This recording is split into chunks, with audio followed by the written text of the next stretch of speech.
প্রতিদিনের জীবনে আমরা কত ধরনের পলিমার ব্যবহার করি সেটা কি তোমরা কখনো ভেবে দেখেছো? গাড়ির টায়ার তৈরি করতে ব্যবহৃত হয় স্টাইরিন বিউটাডাইন রবার। আবার ধরো, ড্রয়িং রুমে টিভির ক্যাবিনেট তৈরি করতে ব্যবহৃত হয় ব্যাকেলাইট পলিমার। ডাইনিং টেবিলে খাওয়ার প্লেট কাপ তৈরি হয় মেলামাইন ফর্মালডিহাইড রেজিন দিয়ে। আবার কিচেনের ননস্টিক বাসনপত্র তৈরি করতে ব্যবহৃত হয় টেফলন পলিমার এবং স্কুইজ বোতল তৈরিতে ব্যবহৃত হয় পলিইথিলিন পলিমার। এই যে এত রকমের পলিমার আমরা প্রতিদিন নানা কাজে ব্যবহার করি, সেগুলি তৈরি করতে অনেক রকম রাসায়নিক পদার্থ ব্যবহৃত হয়। পলিমার শব্দটি এসেছে গ্রিক শব্দ পলি ও মেরস থেকে। পলি শব্দের অর্থ বহু এবং মেরস শব্দের অর্থ খণ্ড। অর্থাৎ পলিমার হলো বহু খণ্ড বিশিষ্ট অণু। যেসব ক্ষুদ্র ক্ষুদ্র অংশ বা খণ্ড পরস্পর যুক্ত হয়ে পলিমার অণু গঠন করে, সেই ক্ষুদ্র খণ্ডগুলিকে বলা হয় মনোমার। মনোমারের যে অংশটি পলিমার গঠনে অংশগ্রহণ করে সেটিকে পলিমার অণুর গঠনমূলক একক বলে। পলিমার অণুর যে ক্ষুদ্রতম অংশটি পুনরাবৃত্ত হয়ে সমগ্র পলিমার শৃঙ্খল গঠন করে সেটিকে ওই পলিমারের পুনরাবৃত্তি একক বলে। যে সমস্ত মলিকিউল বা অণুর আণবিক ভর 10,000-এর বেশি, সেগুলিকে নির্দেশ করতে বিজ্ঞানী স্টাউডেনজার ম্যাক্রোমলিকিউল শব্দটি প্রচলন করেন। সব পলিমারই হলো ম্যাক্রোমলিকিউল, কিন্তু সব ম্যাক্রোমলিকিউল পলিমার নয়। যে সমস্ত পলিমার অণু অল্প সংখ্যক, সাধারণত 2 থেকে 10টি পুনরাবৃত্তি একক দিয়ে গঠিত, সেগুলিকে অলিগোমার বলে। কয়েকটি পরিচিত পলিমারের মনোমার ও পুনরাবৃত্তি একক দেখে নাও। এবার আমরা পলিমারের শ্রেণীবিন্যাস সম্পর্কে জানব। উৎসের ভিত্তিতে পলিমারকে 3টি শ্রেণীতে ভাগ করা যায়। প্রকৃতি অর্থাৎ উদ্ভিদ ও প্রাণী থেকে প্রাপ্ত পলিমারগুলিকে বলা হয় প্রাকৃতিক পলিমার। অন্যদিকে কেমিস্ট্রি ল্যাবে বা কেমিক্যাল ইন্ডাস্ট্রিতে কৃত্রিমভাবে সংশ্লেষিত পলিমারগুলিকে বলা হয় কৃত্রিম পলিমার। আবার প্রকৃতিজাত পলিমারকে রাসায়নিকভাবে রূপান্তরিত করে অর্ধ কৃত্রিম পলিমার তৈরি করা হয়।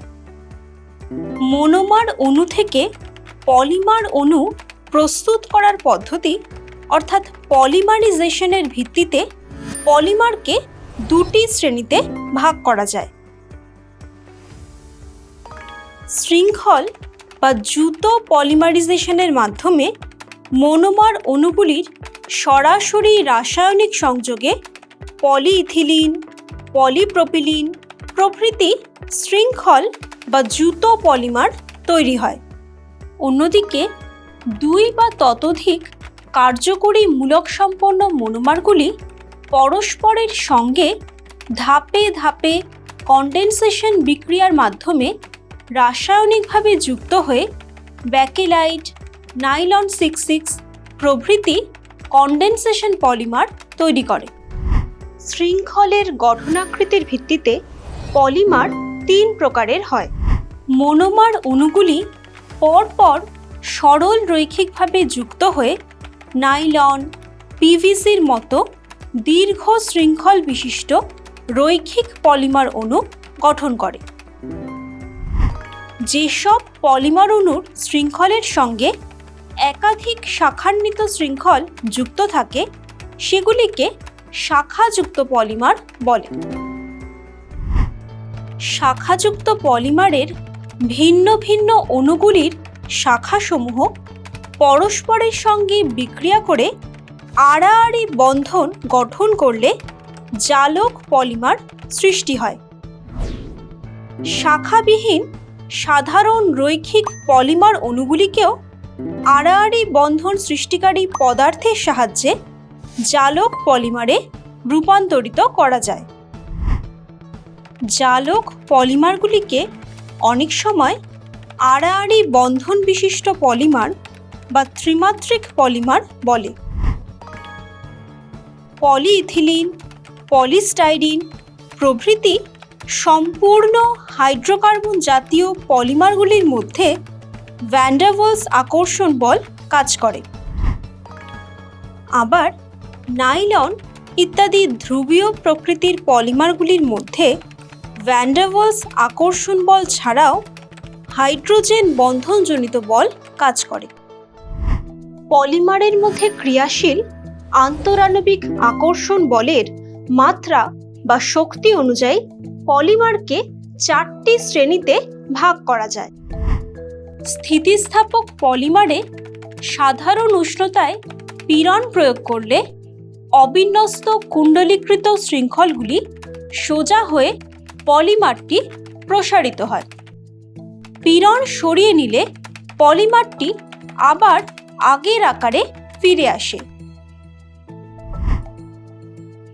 প্রাকৃতিক রবার, পলিবিউটাডাইন রবার প্রভৃতি হল স্থিতিস্থাপক পলিমারের উদাহরণ। আবার ফাইবার জাতীয় পলিমারের আণবিক শৃঙ্খলগুলি রৈখিক হয় এবং সুশৃঙ্খলভাবে ঘন সন্নিবেশিত থাকে। তুলো, রেশম, পাট প্রভৃতি হল ফাইবার জাতীয় পদার্থের উদাহরণ। যেসব পলিমার তাপের প্রভাবে নমনীয় হয় কিন্তু তাপ অপসারণ করে শীতল করলে আবার শক্ত অবস্থায় ফিরে আসে, সেগুলিকে থার্মোপ্লাস্টিক পলিমার বলে। পলিইথিলিন, পলিভিনাইল ক্লোরাইড প্রভৃতি হল থার্মোপ্লাস্টিক পলিমারের উদাহরণ। যেসব পলিমার তাপ প্রয়োগে নমনীয় হয় ও তাপ অপসারণ করে শীতল করলে আবার শক্ত অবস্থায় ফিরে আসে কিন্তু দ্বিতীয়বার তাপ প্রয়োগ করে আর নমনীয় করা যায় না, সেগুলিকে থার্মোসেটিং পলিমার বলে। Phenol formaldehyde resin, epoxy resin প্রভৃতি হল থার্মোসেটিং পলিমারের উদাহরণ। শৃঙ্খলে মনোমার অণুর বিন্যাসের ভিত্তিতে পলিমার 2 প্রকারের হয়। পলিইথিলিনের মতো পলিমারগুলির অণুর শৃঙ্খল একরকম মনোমার অণু দ্বারা গঠিত হওয়ায় এদের হোমোপলিমার বলে। যেসব পলিমার অণুর শৃঙ্খল একাধিক ভিন্ন মনোমার দিয়ে গঠিত সেগুলিকে সহপলিমার বা কোপলিমার বলে। পলিমারের সাধারণ বৈশিষ্ট্যগুলি তোমাদের জেনে রাখা দরকার। তাহলে দেখো, দৈনন্দিন জীবনে আমরা যেসব পলিমার ব্যবহার করি সেগুলির মধ্যে কত বৈচিত্র্য ও বৈশিষ্ট্য রয়েছে।